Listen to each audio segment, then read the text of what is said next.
Have Aaron your brother brought to you from among the Israelites, along with his sons Nadab and Abihu, Eleazar and Ithamar, so they may serve me as priests. Make sacred garments for your brother Aaron, to give him dignity and honor. Tell all the skilled men to whom I have given wisdom in such matters that they are to make garments for Aaron for his consecration, so he may serve me as priest. These are the garments they are to make: a breastpiece, an ephod, a robe, a woven tunic, a turban, and a sash. They are to make these sacred garments for your brother Aaron and his sons, so they may serve me as priests. Have them use gold and blue, purple, and scarlet yarn and fine linen.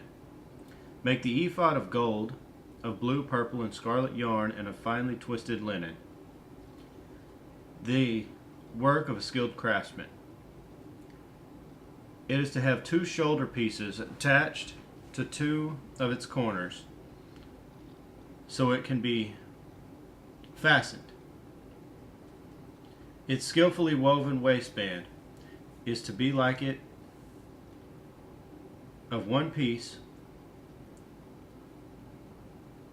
with the ephod, and made with gold, and with blue, purple, and scarlet yarn, and with finely twisted linen. Take 2 onyx stones and engrave on them the names of the sons of Israel, in the order of their birth, 6 names on one side and the remaining 6 on the other. Engrave the names of the stones of the sons of Israel on the 2 stones, the way a gem cutter engraves a seal.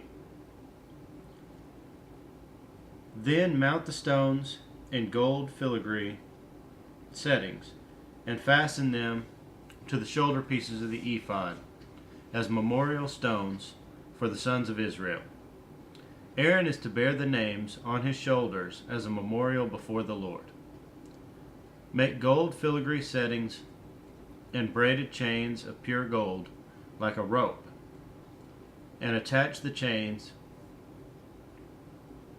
to the settings. Fashion a breastpiece for making decisions, the work of a skilled craftsman.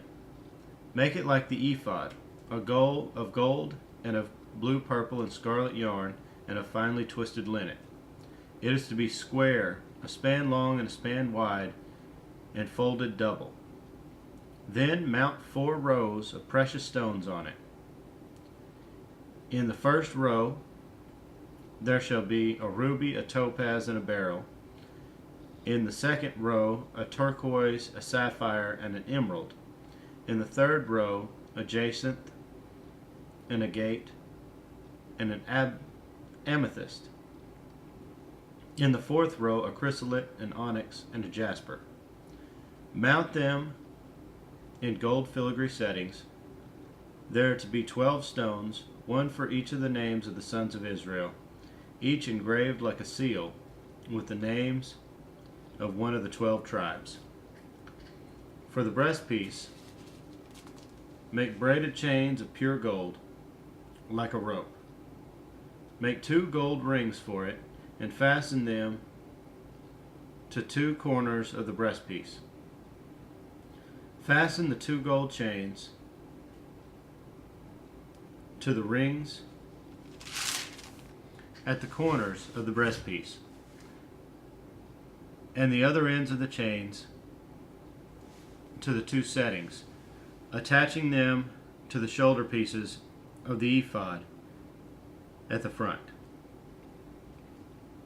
Make 2 gold rings and attach them to the other 2 corners of the breastpiece on the inside edge next to the ephod.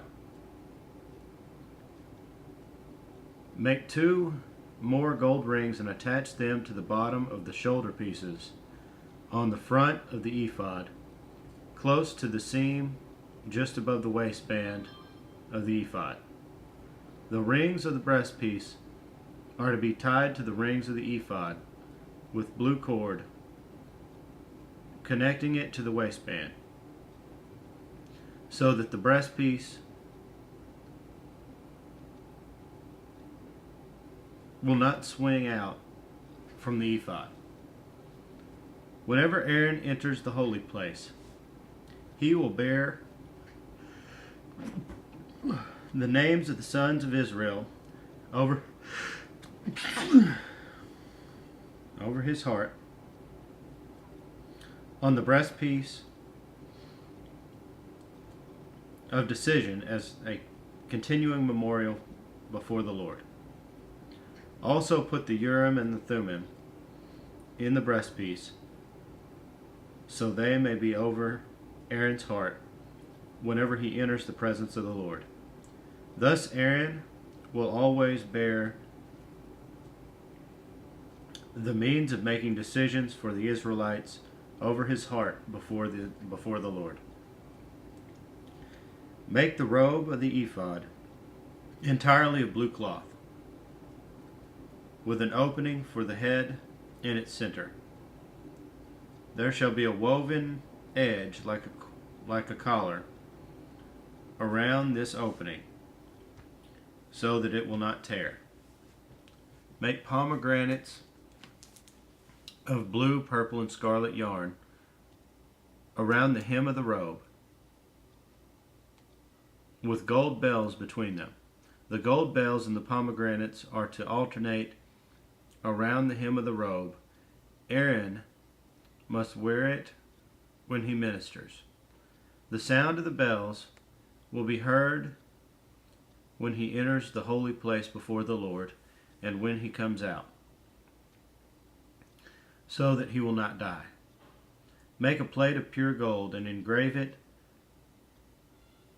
as on a seal, holy to the Lord. Fasten a blue cord to it to attach it to the turban. It is to be on the front of the turban. It will be on Aaron's forehead, and he will bear the guilt involved in the sacred gifts the Israelites consecrate, whatever their gifts may be. It will be on Aaron's forehead continually, so that they will be acceptable to the Lord. Weave the tunic of fine linen, and make the turban of fine linen. The sash is to be the work of an embroiderer. Make tunics, sashes, and headbands for Aaron's sons, to give them dignity and honor. After you put these clothes on your brother Aaron and his sons, anoint and ordain them, consecrate them, so they may serve me as priests. Make linen undergarments as a covering for the body, reaching from the waist to the thigh. Aaron and his sons must wear them whenever they enter the tent of meeting or approach the altar to minister in the holy place, so that they will not incur guilt and die. This is to be a lasting ordinance for Aaron and his descendants.